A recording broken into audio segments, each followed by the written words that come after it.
ह्याच्यावर चर्चा चालू आहे की राज ठाकरे आणि उद्धव ठाकरे एकत्र येतील, मराठी माणसे ताकद एकत्र येईल, ठाकरे ब्रँड तयार होईल. तुम्हाला काय वाटतं, असं होईल?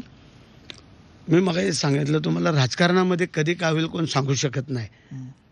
सकाळचा माणूस दुपारी कुठं असेल, दुपारचा संध्याकाळी कुठं असेल, हे आज तरी सांगू शकत नाही आहेत. तुम्ही दोघांसोबत काम केलंय, तुम्ही राज ठाकरेंसोबतही काम केलं, तुम्ही उद्धव ठाकरेंसोबतही काम केलंय. दोघांचं एकंदरीत राजकारण बघता ते एकत्र येतील असं तुमचं रिडिंग काय? आत्ताच्या स्थितीमध्ये तरी आम्हाला तसं वाटत नाही. का बरं वाटत तुम्हाला? कारण ज्या वेळेला संधी होती त्यावेळेला ती उद्धव साहेबांनी गमावली. बरं. अनेक संध्या गमावल्या उद्धव साहेबांनी. कारण त्यावेळेला नारायण राणे पण आमच्याजवळ येत होते, भुजबळ साहेब पण येत होते. राज ठाकरे तर स्वतः ज्या वेळेला आजारी झाले तेव्हा स्वतः गाडी चालवत त्यानं लिलावतीला नेलं, लिलावतीवरनं परत तिथं आणून सोडलं. म्हणजे ह्या सगळ्या गोष्टी पण ते ऐकले नाहीत. कोणाचं नाही ऐकलं ते मगाशी सांगितलं ते समजून जायचं तुम्ही. रश्मी ठाकरे तुम्ही आता कसं नाव घ्यायला, तुम्ही कशाला? म्हणजे सांगतोय तुम्हाला. अच्छा, म्हणजे एक मिनिट परत तुम्ही की म्हणजे राज ठाकरे परत येत होते, त्याच्यात परत रश्मी ठाकरेंनी खोडता घातला. 100% त्याचं कारण आहे ना, तुम्हाला सांगतो आम्ही. कारण त्यावेळेला जर ते एकत्र दोन्ही भाऊ झाले असते, नारायण राणे अजून आमच्याजवळ आले असते, नंतर भुजबळ साहेब पण याच्या तयारीत होते. ह्या सगळ्या गोष्टीच्या जर घडामोडी पाहिल्या आपण तर आज शिवसेना कुठल्या कुठे असते. म्हणजे तुम्ही दुसरी एक महत्वाची गोष्ट बोलतात, नारायण राणे परत येणार होते शिवसेनेत? 100%. कधी येणार होते? मागच्या वेळेला, म्हणजे ज्या वेळेला हे आमच्या घडामोडी होण्याच्या त्याच्या बरेच अगोदर, म्हणजे भाजपमध्ये जाण्याच्या अगोदर.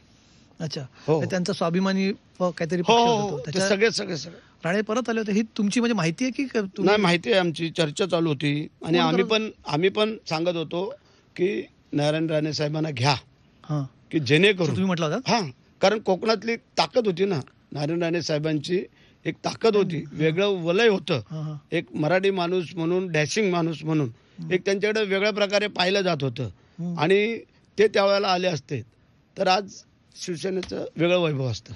अच्छा, म्हणजे तुम्ही फार म्हणजे आणि हे पुढाकार कोणी घेतला होता नारायण राणेंच्यासाठी? स्वतः राणे आले होते परत की नाही? काही मध्यस्थी लोक होते ना, कोण होते की जेणेकरून की बाबा हे व्हावं, अशा काही गोष्टी होत्यात. परंतु मी मागे सांगितल्याप्रमाणे आम्हालाही ते कोडं पडना की का स्वीकारलं नाही. हे शिंदे साहेबांना माहिती होतं, एकनाथ शिंदे कशी कल्पना होती साहेबांना? त्यांचं काय म्हणणं होतं? साहेबांचं काय उलट चांगलं होतं ना, की जर त्यावेळेला नारायणाने आले असते, भुजबळचे आले, अनेक काही मंडळी येत होते. 14च्या वेळेस, आता ही 14च्या आधीची गोष्ट आहे, 14च्या आसपासची गोष्ट आहे. 14 नंतरची माझ्या मते, नारायण राणे नंतर. नंतरची. अच्छा, म्हणजे 2014ला सरकार स्थापन झाल्यानंतर नारायण राणे परत येणार होती, फार महत्त्वाची माहिती देतात. आणि मग तेव्हा ते होऊ शकलं नाही. उद्धव ठाकरेंची चर्चा होत होती राणेंची तेव्हा, थेट किंवा मध्यस्थांची. पण राणे आल्यास पक्षात फरक पडला असं तेव्हा? 100%. भुजबळ पण येणार होते पक्षात. कारण राणेसाहेब ज्यावेळेला बाहेर पडले त्यावेळेला अनेक लोक बाहेर पडले, आमदार पण होते, सगळे होते. जी जी. ते अजूनही काही मंडळी त्यांना धरून आहेत. त्याचं उदाहरण देता येईल तर आमचे श्यामबाई सावंत, त्यावेळेचे लोक त्यांना ठाम धरून. कोकणातले म्हणजे कोकणामध्ये तर आणखीन पॉवरफुल झालं. अजून सध्या कोकणातलं राजकारण पूर्ण बदललंय. शिवसेना तुमची तिथे आहेत, पण उद्धव ठाकरेंची शिवसेना मात्र कोकणातनं तिथनं आता पूर्णपणे त्यांचा तिथे आता नामोनिशाने राहील की नाही अशी शक्यता तिथे निर्माण झालेली आहे. कोकण हा एकेकाळचा बालेकिल्ला. कोकणाच्या जीवावरच शिवसेना एकेकाळी 100% येत होती. म्हणजे मुंबईतले पण नगरसेवक असतील किंवा अन्य काही मोठे नेते असतील, आमचे पदाधिकारी असतील, महाराष्ट्रामध्ये जास्त शेहाचा वाटा कोकणाचा. पण मग आता कोकणात ताकद का कमी होत चालली? म्हणजे उद्धव ठाकरे पण का बरं ते उद्धव ठाकरेंसोबत न जाता तुमच्यासोबत काय तसं वाटतं तुम्हाला? एकनाथ शिंदे साहेब काम करतात, लोकांना सामोरं जात आहेत, लोकांना मदत करतात, लोकांच्या अडीअडचणीला उभे राहत आहेत, प्रसंगाला धावून जात आहेत. परत जाता जाता तुम्हाला एक विचारायचं, मला एक मगाशी खरं प्रश्न विचारायचा राहून गेला. म्हणजे नॅपकिन वगैरे ठीक आहे, पण तुमच्या शेट कुठून लागला तुमच्या नावामुळे? म्हणजे तुम्ही सांगत होता की तुम्ही एवढं सुरुवातीच्या काळात एवढा संघर्ष केला आहे, आणि मग संघर्ष करणारा, ट्रेनमध्ये गजरे विकणारा माणूस शेट कसा झाला? शेट माझा गावी मागे सांगितलं, छोटे मोठे धंदे करत होतो आम्ही त्यावेळेला, आणि त्या धंद्याच्यावर त्यावेळेला शेठ बोलायचे.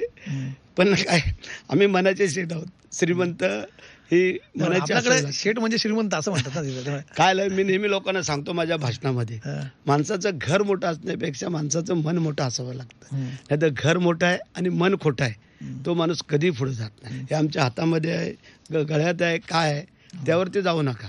आमचं श्रीमंती मनाची आहे, सगळं सोने. त्याबद्दल ते पण ते मित्रांनी दिलेलं आहे. काय शिवाजी महाराज पण आहे माझ्या गळ्यामध्ये, तुम्हाला दाखवतो. म्हणजे मी कधी बाहेर काढत नाही, पण छत्रपती शिवाजी महाराजांचे आम्ही मावळे का बोलतो, हे बघा, हे शिवाजी महाराजांचा फोटो आहे गळ्यामध्ये. समोर दाखवा, ते माईकच्या मागे हे लपलं बघा नाही. शिवाजी हे पण सोन्याचं आहे.